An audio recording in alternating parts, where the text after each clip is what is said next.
Hello everyone, আমি অঙ্কিতা আপনাদের সকলকে পিকআর্ট মাই নুকে আবার আমন্ত্রণ জানাচ্ছি। আজকে ডিনারে আপনাদেরকে খুব ইজি একটা রেসিপি ট্রাই করে দেখাবো। আপনারা হয়তো অনেকেই বাড়িতে বানিয়েছেন, সেটা হচ্ছে চিলি ফুলকপি। মানে আমরা যেরকম করে চিলি চিকেন বানাই ঠিক সেইভাবেই আমরা ফুলকপিকে রান্না করব। তো ফুলকপিগুলোকে আমি একটু হালকা করে ভাপিয়ে নিয়েছি, জল ঝরিয়ে নিয়ে তার মধ্যে এবার দেখুন নুন, হলুদ, গোলমরিচ, লাল লঙ্কা গুঁড়ো, তারপরে একটু কর্নফ্লাওয়ার দিয়ে ভালো করে মাখিয়ে নিলাম। আমি কোনো ডিম অ্যাড করছি না, যেটা আমরা চিকেনে অ্যাড করে থাকি। এবারে সাদা তেলের মধ্যে এই মাখানো ফুলকপিগুলোকে হালকা করে ভেজে নেব, মানে হালকা একটু লাল লাল হবে, তারপরে তুলে নেব। খুব কড়া করে কিন্তু ভাজবো না। এই যে এইরকম হালকা করে ফুলকপিগুলোকে ভাজতে হবে। তো ফুলকপি এদিকে ভাজা হোক, আমি কিছু সবজি কেটে রেখেছি, যেমন পেঁয়াজগুলো কিউব করে কেটেছি, তার সাথে 3 ধরনের বেল পেপার নিয়েছি, সবুজ, কমলা, হলুদ। এদিকে রসুন আর আদাটাকে কুচি করে কেটে রেখেছি। ফুলকপিগুলো তুলে নিলাম ভাজা হয়ে গেলে, তারপরে সবজিগুলো সব দিয়ে এবার এগুলোকেও একটু হালকা করে সটে করে নেব। তারপরে রসুন আর আদা কুচিটা দিয়ে দেব। খুব কড়া করে কিন্তু কিছুই ভাজবো না। দেখুন এইরকম একটু হালকা করে ভাজা হলে আবার ফুলকপিগুলোকে অ্যাড করে দেব। এবারে সব কিছুকে একসাথে একটু নাড়াচাড়া করে নেব। এবারে এইগুলো যখন ভালো মতো ভাজা হয়ে যাবে তখন এর মধ্যে এক এক করে আমরা সস অ্যাড করব, যেরকম আমরা চিলি চিকেনে অ্যাড করি বা পনির চিলিতে অ্যাড করি সেই রকম। প্রথমে দিয়ে দিলাম সোয়া সস, ওই ধরুন 2 থেকে 3 চামচ দিলাম। সোয়া সসের পরে আমি টমেটো সস দিয়ে দিলাম। আপনাদের কাছে যে টমেটো সস হবে সেটাই দেবেন। আমার কাছে এরকম একটা চিলি গার্লিক সসও ছিল, সেটাও আমি 2 চামচ মতো অ্যাড করে দিলাম। আপনারা কিন্তু এর সাথে আপনাদের পছন্দ মতো যে কোনো সস অ্যাড করতে পারেন, মানে গ্রিন চিলি সসও অ্যাড করতে পারেন। মানে আমরা চিলি চিকেন বানানোর জন্য যা যা সস ব্যবহার করি সেগুলো সবই আপনারা অ্যাড করতে পারেন। এইভাবে দেখুন ভালো মতো সব কিছুকে একসাথে মিশিয়ে নিতে হবে।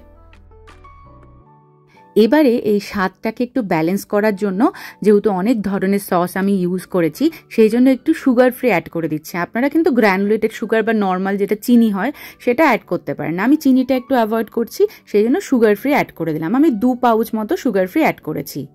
আর আপনারা আপনাদের স্বাদ অনুযায়ী নুন, গোলমরিচ অ্যাড করে নেবেন। আমি খুব সামান্য নুনই দিয়েছি, কারণ সসে কিন্তু নুন থাকে।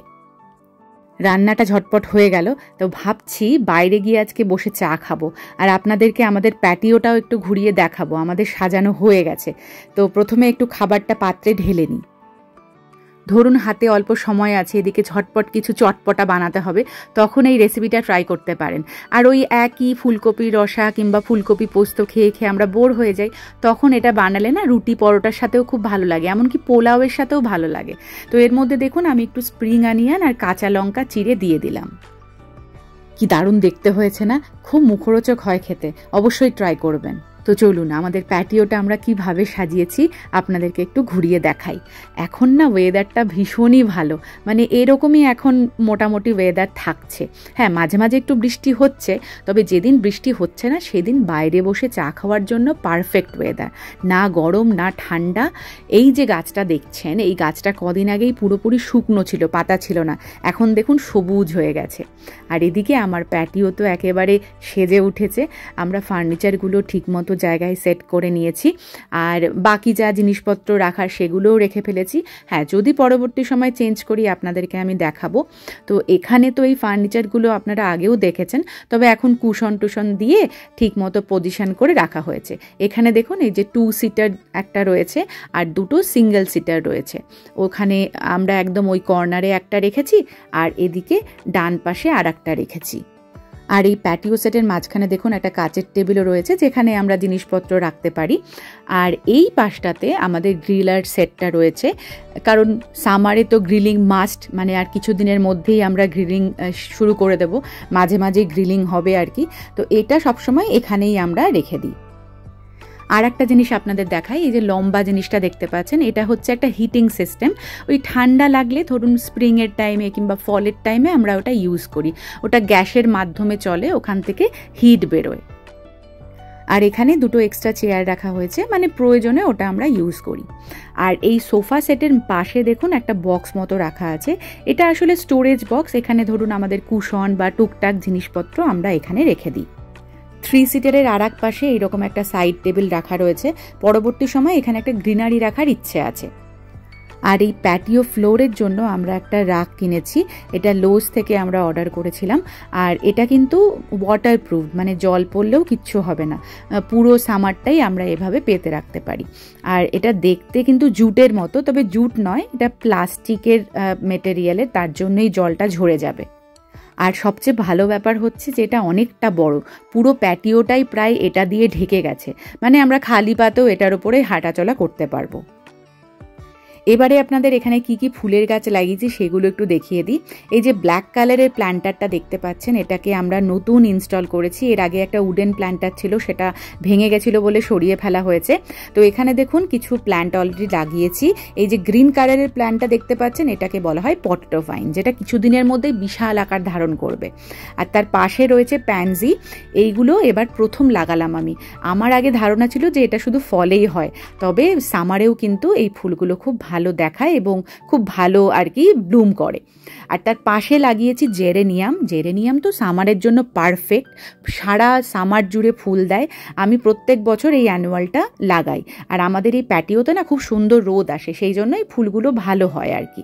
আর এটাও কিন্তু প্যানজি, এই যে পার্পল কালারের ফুলটা দেখতে পাচ্ছেন, ভীষণ সুন্দর তাই না কালারটার? ভেতরে দেখুন আরও দুটো কালার রয়েছে। আর কিছুদিনের মধ্যে এই গাছগুলো না আরও বড় হয়ে যাবে, ফুলও অনেক বেশি দেবে। তো এই হচ্ছিল আমাদের ফ্লোরাল প্ল্যান্টার। তার পাশে দেখুন একটা হ্যাঙ্গিং বাস্কেটও আমরা হ্যাং করে রেখেছি।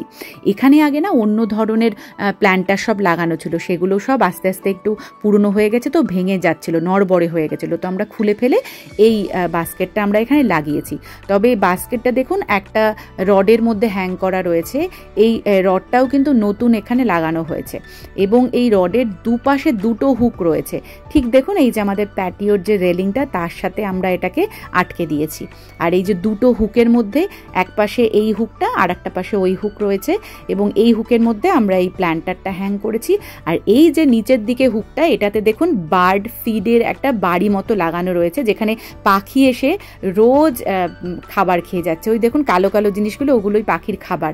মানে প্রচুর পাখি আসছে। আমি যদি পারি কখনো ভিডিও নিয়ে রাখবো, কারণ এখন তো আমি আছি বলে ওরা আসবে না, মানে কিন্তু পরে আমি আপনাদের ভিডিও দেখাবো। প্রচুর পাখি আসছে, বিভিন্ন রঙিন পাখিও আসছে।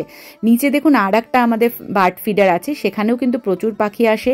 ও পাশেও আর একটা বার্ড ফিডার আসে, তবে বার্ড তো আসে, তার সাথে আরও একজন আসে, দেখুন আমি দেখাচ্ছি জুম করে। ওই দেখুন কে খাচ্ছে পাখির খাবার, কাঠবেড়ালি। এই রকম প্রচুর কাঠবেড়ালি আমাদের বাড়ির পাশে আছে, যারা এসে খাবার খেয়ে যায়। তো এবারে এই প্ল্যান্টারটার পাশে দেখুন আর একটা আমরা প্ল্যান্টার রেখেছি, যেটা অলরেডি সেট করাই আমরা কিনেছি। এটা কস্কো থেকে আমরা কিনে রেখেছি। এটার মধ্যে দেখুন বিভিন্ন ধরনের প্ল্যান্টস আছে, যেমন এই যে কোলিয়াস আছে। এই কোলিয়াস তো ভীষণ ভালো লাগে, খুব কালারফুল পাতাগুলো হয়। একটা গাঁদা গাছও এখানে রয়েছে। আবার দেখুন জেরেনিয়ামও আছে। আমি বললাম না জেরেনিয়াম খুবই ভালো, যে কোনো প্ল্যান্টারের জন্য জেরেনিয়াম দেখতে খুব ভালো লাগে। আর ঠিক জেরেনিয়ামের পেছন দিকে আর একটা দেখুন লম্বা ধরনের পাতাবাহার টাইপের রয়েছে। আর যেটা এই প্ল্যান্টারে আমার সবচেয়ে ফেভারিট প্ল্যান্ট, সেটা হচ্ছে এই যে এগুলোকে বলা হয় গোল্ডিলক্স। খুব ব্রাইট কালারের একটা সবুজ রঙের হয়, আর এইরকম দেখুন এই যে হ্যাং হয়ে পাতাগুলো পড়ে, যে কোনো প্ল্যান্টারের জন্য খুব সুন্দর লাগে দেখতে।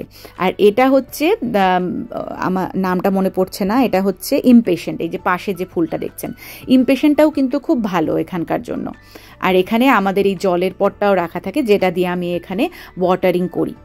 তারপরে দেখুন আমরা এই প্যাটিওর এখানে লাইটের স্ট্রিং লাগিয়ে দিয়েছি। এই লাইটগুলো না সোলার লাইট, মানে এটার জন্য কোনো কানেকশান দরকার নেই, জাস্ট আমরা এই তারটাকে এখানে হ্যাং করে দিয়েছি চারিদিকে।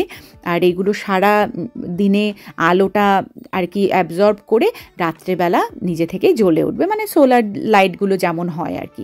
তো এখন এই সদ্য এটা লাগিয়েছি বলে এখনও রাত্রেবেলা আলো জ্বলছে না। আর 1-2 দিনের মধ্যেই এটা যখন ভালো মতো সব লাইটের ব্যাপারটা হয়ে যাবে, তখন রাতের বেলাও আলো থাকবে। তো এবারে একটু ভাবছি গাছগুলোতে জল দিয়ে দিই, তাহলে আজকের মতো আমার মানে এই ওপরের গাছের কাজ শেষ হবে আর কি। সত্যি কথা বলতে এই মাত্র 2-3টে মাসই আমরা সামার পাই, আর তার মধ্যেই এই ফুলের গাছ বলুন বা সবজি গাছ বলুন, এগুলো পরিচর্যা করার একটু সুযোগ পাই। তাই ভালো লাগে এই যে বিকেলবেলাটা এই যে গাছে জল দেওয়ার একটা নিয়ম, সেটা বেশ এনজয় করি আমরা এই সময়।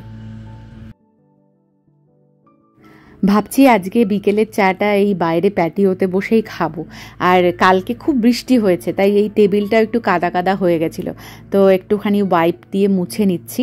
আর এখানে কুশনগুলোকে একটু রাখি, যদিও বৃষ্টি হলেই সব ভিজে যাবে, আবার তখন তুলে রাখতে হবে। তবে যখন বসছি তখন একটু ভালো মতো সাজিয়ে গুছিয়ে বসে আর কি। পেখম আর নীলাদ্রি গেল সুইমিং ক্লাসে। পেখমের তো উইকডেজে রোজই সুইমিং থাকে, আমারও যাওয়ার কথা ছিল কিন্তু আজকে আর গেলাম না। তো সেই জন্য আমি একা একাই বসে চা খাচ্ছি। তবে ওই যে বললাম, ওয়েদারটা এত ভালো, মানে মনে হচ্ছে বসেই থাকি আর ঘরে আর যাব না। তো আমার না অনেক দিন ধরে ভাবছি নিউ ইয়র্কের ব্লগগুলো শেয়ার করব, সেগুলো এডিট করার সময়ও হচ্ছে না। তো আজকে ওটাই ভাবছি যে চা খেতে খেতে একটু ওই ভিডিওটাই এডিট করি, দেখি কবে আপনাদের সাথে শেয়ার করে উঠতে পারি। ফেসবুকে ছবি ভিডিওতে দেখতে পাচ্ছি যে কলকাতার দিকে বৃষ্টি শুরু হয়েছে। যাক, এত গরমে আপনারা কষ্ট পাচ্ছিলেন, মানে বাড়িতে ফোন করলেই মা বাবাদের কাছে একই কথা, খুব গরম খুব গরম। আমি বুঝতে পারছিলাম যে এই সময় কি কষ্টটাই না আপনারা পেলেন, তবে এই বৃষ্টিটা হওয়াতে একটু স্বস্তি পেলেন আপনারা।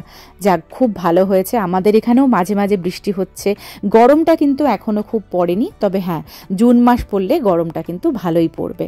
তো আজকে তাহলে আসি, ব্লগটা আমি এখানেই শেষ করছি। আশা করছি ভালো লেগেছে। নতুন ব্লগ নিয়ে খুব শিগগিরই চলে আসবো, আবার আসবো ফিরে। বাই।